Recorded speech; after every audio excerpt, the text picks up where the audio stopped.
सन 1961 के अंदर नेहरू जी ने, जो प्रधानमंत्री थे उस वक्त के, तो उन्होंने सभी राज्यों के मुख्यमंत्रियों को एक चिट्ठी लिखी थी कि भाई ये आरक्षण की सीमा अब खत्म हो गई है, तो अब इसको बढ़ाने का कोई प्रावधान नहीं है।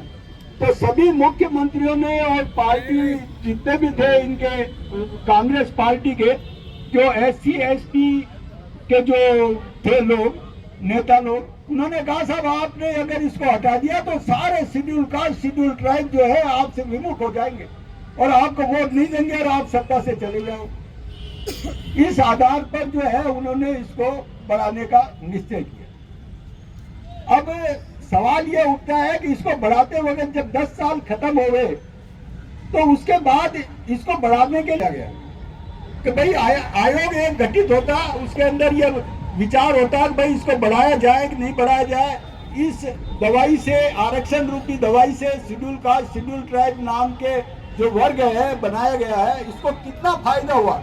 अरे यार 0.00001% तो फायदा हुआ होगा, लेकिन आज 80 साल गुजर जाने के बाद करीब भी वो लोग कहते हैं साहब इससे कोई फायदा नहीं हुआ, बल्कि इसको बढ़ाने, कांग्रेस पार्टी के राहुल गांधी जी जो नेताजी हैं वो कहते हैं इसको बढ़ाएंगे। मोदी जी कहते हैं कि हम जो है इसको बाबा साहब अम्बेडकर भी आ जाए तो भी इसको खत्म नहीं कर सकते। मतलब ये आज सबसे बड़े मसीहा बन गए। सन 1965 से 1967 तक मैं शाखा में, राष्ट्रीय स्वयंसेवक संघ की शाखा में गया हुआ। उस वक्त इनकी विचारधारा थी कि जातीय आरक्षण समाप्त होना चाहिए, लेकिन और इसी आधार पर जितने भी भागवत साहब के, आदरणीय भागवत साहब के जितने भी पहले के संघ प्रमुख रहे हैं, आप उनका रिकॉर्ड उठा करके देखिए, उन्होंने ये कहा है कि जातीय आरक्षण समाप्त किया जाना चाहिए थी। वो इसीलिए जो है तकलीफ ज्यादा हुई सवर्ण जातियों के ऊपर में। साहब का बहुत बहुत स्वागत, अभिनंदन। लक्ष्मीकांत जी बैद जी का स्वागत, अभिनंदन, पधारिए सब। तो ये आरक्षण जो है उसके खिलाफ थे और इसीलिए ब्राह्मण, बनिया, राजपूत की जाति की ये पार्टी कहलाई थी और इसी वोट बैंक के आधार के ऊपर इनको दूसरे जो वर्ग हैं उनका समर्थन मिला। भाई हम जैसे हिंदू और शेड्यूल कास्ट मिल जावे तो इनका सरकार बन जाती है, ऐसे ही इन्होंने शेड्यूल कास्ट, शेड्यूल ट्राइब के साथ मिल करके और इन्होंने मतलब अपने वोट बैंक का जो इनके थे उसके साथ एक सरकार बना ली। चलो सरकार बन गई।